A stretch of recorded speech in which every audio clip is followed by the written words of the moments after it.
આજકાલ માર્કેટમાં નકલી સોનું વેચવાનો સ્કેમ ચાલી રહ્યો છે. આથી સોનાના દાગીના ખરીદતી વખતે સોનું અસલી છે કે નકલી એ કેમ ચેક કરવું, એના માટે આ 3 બાબતનું ધ્યાન રાખજો. સૌથી પહેલા તમે જે જ્વેલર પાસેથી સોનું ખરીદો છો તે હંમેશા BIS સાથે રજિસ્ટર્ડ હોવો જરૂરી છે. નંબર 2, તમે જ્યારે જ્વેલરી પાછળ જોશો, મતલબ કે દાગીનાની પાછળ જોશો, તો એના ઉપર એક BIS નો સ્ટેમ્પ હોવો જરૂરી છે.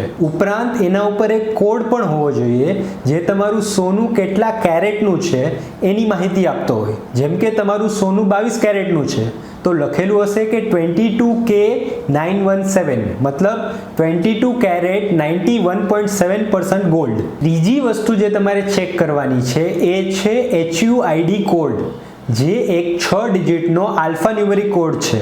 ત્યારબાદ તમારે તમારા મોબાઈલમાં એક એપ ડાઉનલોડ કરવાનું છે જેનું નામ છે BIS કેર એપ. આ એપમાં તમારો HUID કોડ નાખતા તમારા જ્વેલરીની બધી વિગત તમારી પાસે આવી જશે. સોનું કેટલું શુદ્ધ છે, જ્વેલરી કઈ ટાઈપની છે, જ્વેલરનો BIS નંબર શું છે, વગેરે વગેરે. હવે આ 3માંથી કોઈ પણ વસ્તુ તમે ચેક ન કરી શકતા હો તો બનવાજોગ છે તમને નકલી સોનું વેચવામાં આવી રહ્યું છે. મારું નામ છે એશિયન અને હું તમને મળીશ બીજા વિડીયોમાં. નમસ્કાર.